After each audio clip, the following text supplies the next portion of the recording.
अभी रिसेंटली हमने एक खबर सुनी है कि आपका जितना कुकिंग ऑयल है, बनास्पति घी है, चीनी है, जितनी आम खाने पीने वाली चीज़ें हैं, वो आपके सेहत के इदारे कह रहे हैं कि जी 40 से ज़्यादा कंपनीज़ हैं, उनके जितनी भी खाने पीने वाली चीज़ें हैं वो मयार के मुताबिक पूरी नहीं उतरी हैं। अब चीनी और घी को तो ये जो इनका पैरामीटर है उसके ऊपर भी हो तो हम कहते हैं कि सेहत के लिए नुकसानदेह है। इंडस्ट्रियल लेवल पर जितनी भी चीज़ें तैयार हो रही हैं, जितना आपका कुकिंग ऑयल है, बनास्पति है, ये सारी चीज़ें वैसे ही सेहत के लिए नुकसानदेह हैं और अभी ये उस मयार पर भी नहीं उतर रही हैं जो इनका अपना एक पैरामीटर है। तो क्या लोग सेहत याब होंगे? बीमारी के अंदर जो लोग हैं उन्हें भी मजबूरन ये सब कुछ खाना पड़ता है, तो क्या यहाँ पर सेहतमंद बंदा कैसे सेहतमंद रहेगा? ये सारी चीज़ें भी ज़ेरे गौर लानी चाहिए। और फिर सबसे अहम बात ये है, अभी मैंने वीडियो भी बनाई रिसेंटली, इसके ऊपर रिएक्शन वीडियो बनाई, कि सबसे अफसोस की बात ये है कि इदारों ने खबर आपको दे दी, अवाम को ये खबर दे दी है इदारों ने कि जी ये फलां फलां कंपनीज हैं, इतनी उनके तेल अच्छे नहीं है, उनकी चीनी अच्छी नहीं है, तो भाई उनके नाम बताएं। अगर आप इतने ही मुखलिस हैं अवाम से,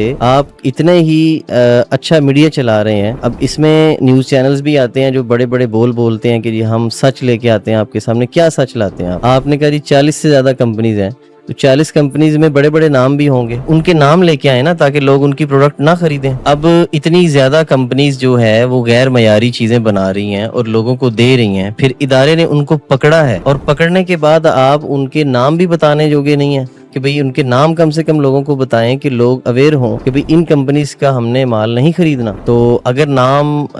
नहीं बताए जा रहे तो फिर इसकी आप समझ जाएं उसके पीछे क्या चीज़ हो सकती है, किस चीज़ ने नाम बताने से रोका है।